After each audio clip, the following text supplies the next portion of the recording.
The call that woke people up in Washington wasn't from a reporter, it was from industry and logistics.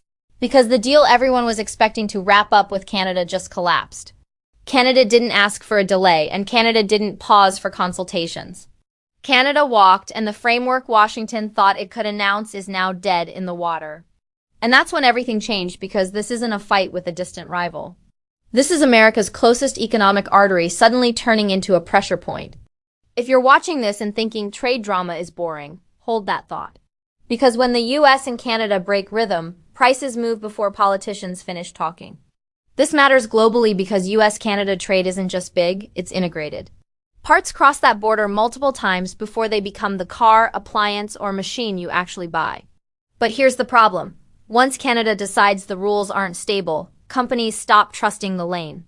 And when companies stop trusting the lane, they start redesigning supply chains in ways you can't undo with a handshake.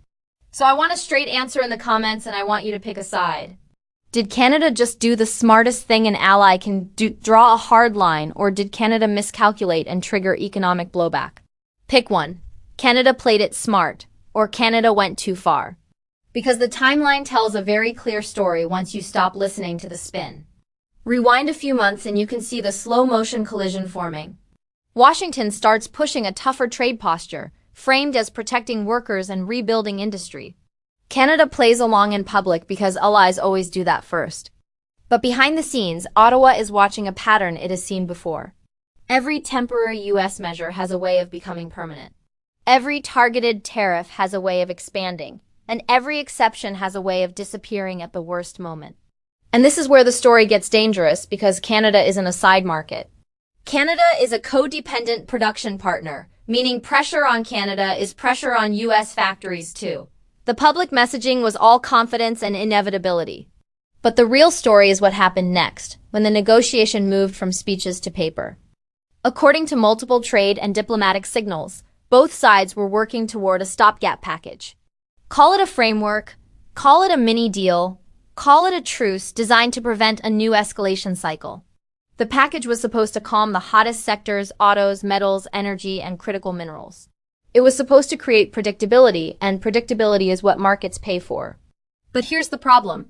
Predictability requires enforcement, and enforcement requires written commitments. And written commitments are exactly what Washington reportedly resisted. Receipt number one is the shift in Canada's posture right at the finish line. Not a dramatic press conference, but a hard demand for guarantees that survive political mood swings.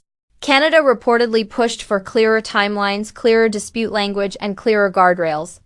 Because Canada has learned that "we'll work it out later" is just another way to say, "you'll lose later." And Washington's hesitation told Ottawa something important. It told Canada that the US wanted flexibility for itself, while asking Canada to accept rigidity. This is where the story gets dangerous, because allies don't break up over the big promises. Allies break up over the fine print that decides who eats the cost when politics change. Receipt number two is where the situation escalates, because once the fine print fight hardened, the leverage play began. You start hearing about contingency options, retaliation lists, tools on the table, and officials suddenly briefing through the press. And Canada's response wasn't to blink. Canada's response was to signal that it had its own toolbox, and it wasn't afraid to open it. That matters because Washington is used to smaller partners absorbing pain quietly. Canada isn't a small partner, and Canada's retaliation capacity hits politically sensitive US geography fast. So when Canada walked, it wasn't just a negotiating move. It was a message: we will not be managed like a domestic talking point. And that's when everything changed, because the collapse became a precedent. The precedent is that even the closest neighbor will choose confrontation over uncertainty. Receipt number three is the ripple effect you can't see on cable news, but you can see in corporate behavior. Companies don't wait for tariffs to be announced. They pre-position inventory, rewrite contracts, and slow hiring. Border friction doesn't just add cost, it adds delay. And delay is poison for industries built on just-in-time delivery. Here's the part most people miss. Even if no new tariffs hit tomorrow, the uncertainty already did. Because the moment a deal collapses, businesses assume the next step is escalation and they price it in. If these dots feel clearer here than what you're seeing elsewhere, subscribe. This story will move through memos and lists before it moves through speeches, and we track those tells. Now let's break down the strategic miscalculation, because this didn't have to happen. Washington appears to have treated Canada like it couldn't afford to say no. That assumption sounds tough in a briefing room. But it's strategically sloppy because Canada has alternatives that become more attractive the moment use reliability looks conditional. Canada can deepen trade and standards alignment with the EU. Canada can accelerate Indo-Pacific deals and procurement partnerships that reduce dependence on U.S. political stability. But here's the problem for Washington. Even when the U.S. wins a dispute, it can lose the architecture. Because all eyes begin building systems designed to work even when Washington is unpredictable. That's called hedging, and hedging is how influence decays. It doesn't collapse overnight, it gets quietly rerouted. This is where the story gets dangerous, because U.S.-Canada integration is supposed to be a confidence anchor. If that anchor slips, other partners start asking whether any U.S. promise survives an election cycle. Now watch how other countries respond, because the world reads instability as opportunity. Europe sees a chance to pull Canadian supply chains closer through contracts, standards, and investment. Mexico watches with alarm and interest at the same time. Alarm because North American supply chains are one organism. Interest because it reveals what U.S. pressure could look like in the next USMCA review. And China doesn't even need to celebrate to benefit. China just points and says, "See, the U.S. weaponizes interdependence, even with friends." Now compare the headline story to the reality story, because this is where you get manipulated. The headline will be "Canada defies Washington," as if this is ego instead of structure. The reality is that Canada is refusing to be the shock absorber for U.S. domestic politics. Canada is saying the rules have to be rules, not vibes. But here's the problem. If media reduces this to personality conflict, the public misses the strategic shift. The shift is that middle powers are setting boundaries because the cost of trust has gotten too high. And once all eyes start setting boundaries out loud, alliance management becomes harder.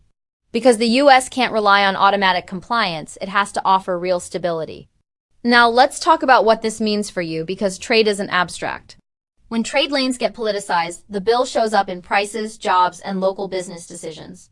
Housing and construction get hit quickly if lumber or building inputs face new friction. Autos get hit next because North American manufacturing is basically a relay race across borders. Energy is the sleeper issue that people underestimate. Canada supplies crude, refined products and electricity into U.S. regions, and volatility shows up as price spikes and uncertainty. And here's the problem. Even if leaders fix this later, the planning damage lingers. Companies plan around worst cases, and once that plan is written, it becomes the new baseline.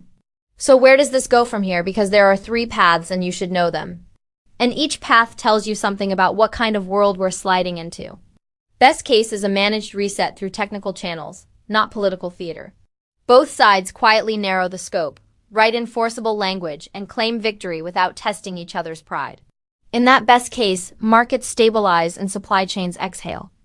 But even then, the assumption of automatic trust is gone, and that's a permanent scar. The middle scenario is a slow trade war without the name trade war.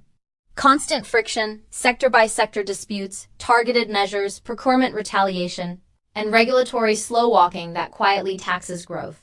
In that middle scenario, nothing feels catastrophic on any one day. But over months, investment slows, hiring hesitates, and costs creep into everything. The worst case is political escalation into economic shock. A major tariff round triggers immediate retaliation. Key sectors get hit at the same time, and leaders get trapped by their own toughness branding. And that's where the situation escalates, because once leaders publicly stand firm, compromise looks like surrender. So they double down, and the economy becomes collateral in a contest about who blinked first. Now here's the psychological conclusion that ties this all together, and it's bigger than Canada. Washington's negotiating style has leaned on a hidden assumption that all eyes ultimately can't walk away. Canada just tested that assumption in public. And even if Canada returns to the table next week, the test itself changes the bargaining landscape. Because credibility is not what you say at a podium. Credibility is what other governments believe you'll do when your incentives change. If Canada believes U.S. rules are temporary, Canada builds alternatives. If Europe believes U.S. trade is domestic theater, Europe hedges and rewrites dependencies. If Mexico believes frameworks can become weapons, Mexico prepares leverage. And once everyone prepares leverage, the system becomes more confrontational by default. This is where the story gets dangerous, not because one deal collapsed, but because the collapse teaches every partner the same lesson. Even America's closest relationships are now conditional. So I want you back in the comments with a direct answer.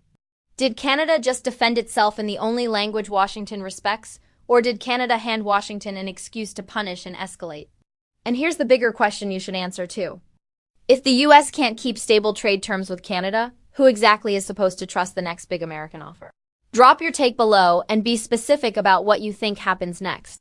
Because the next move in this story won't start with a speech, it'll start with a tariff list, a border directive, or a corporate memo that quietly tells you everything.